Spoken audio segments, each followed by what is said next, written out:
Nós discutimos a opção que está tendo, então me querer que a web bota em verdade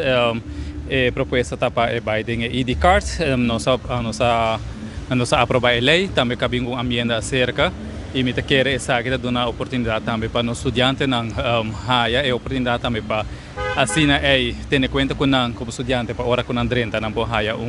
dispensação. Lamentavelmente botawa com parte na de oposição não está contribuindo com essa aqui depois bisa que não tem estudante na nossa juditeira na pecho na não fonta e ni pueblo mesmo para sobre na fonta contra de lei aqui e me querer tá de lamentar para sobre seguramente RVCT aqui tá projeto que seguro nos tour mister de gele tá algo essencial para tanto pueblo que tá vive na rua mesmo nos tour que deve isla aqui com nos mister de RVCT pero também de hotel na nos turistas não que tá fazendo uso de essa e nós mesmo conservar e manter segurança instância aqui RVCT para nada grave socio de instância não. Por qual é a exoneração de estudantes não quanto vai manejar essa? Quem com que idade vai pedir um estudante carcho? Sim, é por isso que estudante da MESEP dona hace prova quando está hayando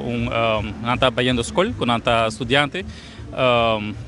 taponi kuna porasun sidilene pero hopi biabo tawaku tem estudante tá se MBO tem da se HBO tem da universidade pero se não pode demonstrar que não está estudando que não tem